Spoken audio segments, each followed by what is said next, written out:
Yo, what's going on, everybody? D Bougie 86 back up in this. What I'm doing right now is I'm doing another contest entry. And this contest entry is for my fellow YouTuber, RetroSlasher, who I know as Andy. He's an awesome dude. He really needs the love on his channel because his channel is awesome. And he hit his 60 sub mark, so he decided to have a contest. So I decided to enter. I'm going to leave the link to his channel below, so check out his videos. And if you want to, enter in his contest. It's an awesome contest with some cool prizes. I actually only own 2 of the prizes, so I'm kind of stoked. So that's going to be awesome.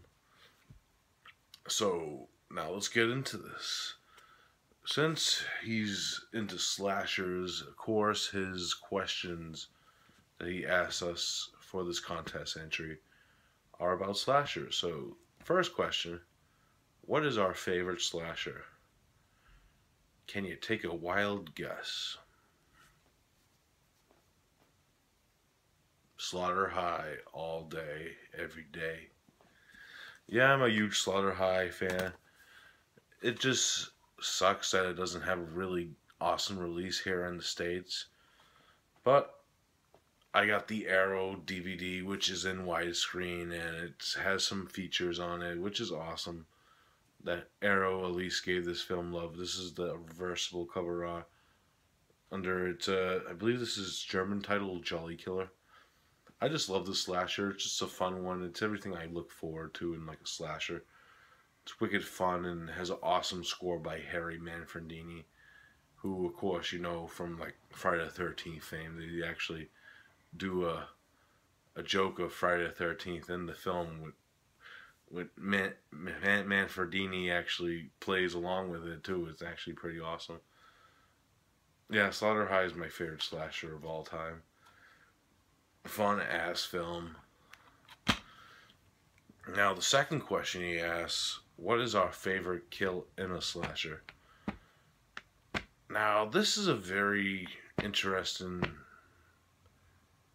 question because I have a few favorite kills and I was trying to narrow it down. So if I had to choose one off the top of my head, it would probably be the pool scene in The Prowler. I just like how that whole scene is set up, and it has some cool, like, because it's in a pool, so it's very hard to shoot like that type of scene in a pool. And it looks really real, and it's very dangerous and gripping scene in that film. So I had to say the Prowler kill in the pool is probably my favorite kill in a slasher film. And a runner-up, I had to go with the nail gun scene in My Bloody Valentine. I just like how that's all done. Now, he asked us to recommend him a slasher film if we would recommend. Now, I'm going to do something a little different because I'm going to recommend him a few films. Check out. A few films, I gotta grab one of the films, that are very slasher based, and Andy has to really get into like the proto slashers, the slashers before they were known as slashers, especially a few giallo films that are really like influential in slashers and filmmaking in general. So first up, I got an Italian film here from Sergio Martino, and that is Torso. It has very slasher elements in it. The killer has a mask on. He's chasing young women, killing them. It's very done in a... All the women end up in this small house up in a villa in the hills, and the killer is stalking them one by one, and it becomes like a sort of like Last Stand movie, like normal slashers do. And it's really well done, and it has an awesome score. And Sergio Martino, there's a few atmospheric shots, and especially stylized with like the stalking of the girls with the killer early on in the film. yeah, I really enjoyed this one. It's one up there if you really want to get into like early like films that were slashers before slashers. I say Torso.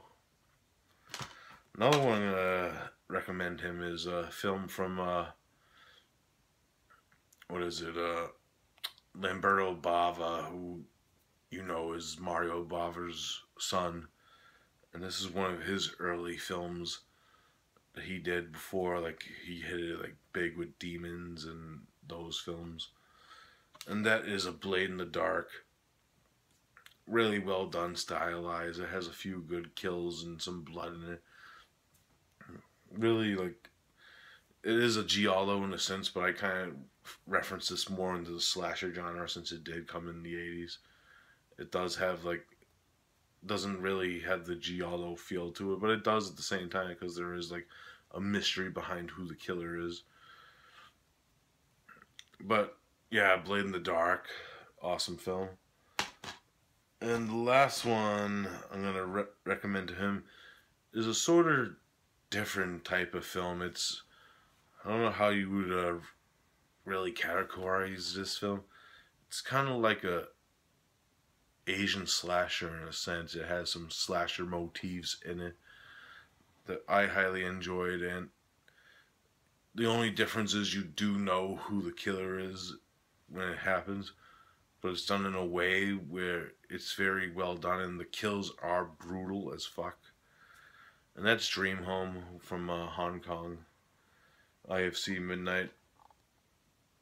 Yeah, this girl goes insane because she's obsessed with like this apartment complex. So she devises this plan, and then she goes on like a killing spree per se. Pretty much the plot of the film, and yeah, it has some awesome like slasher build up to it, and some awesome kill scenes in it. I recommend Dream Home. Yeah, I did a little different because I know like there's a lot of 80s slashers out there that he probably has seen, and I wanted to do like a few different ones of films that he would probably like since he does like slashers. So that's why I chose those three films. So I hope you like my choices, Andy, and good luck with the channel. I hope you get more love to it. And everyone else, enter and check out his channel. I'm going to leave the link down below. So that's all I got for you guys. So I'll see you on Monday. I got something planned out for that. I'll see you then. Peace out.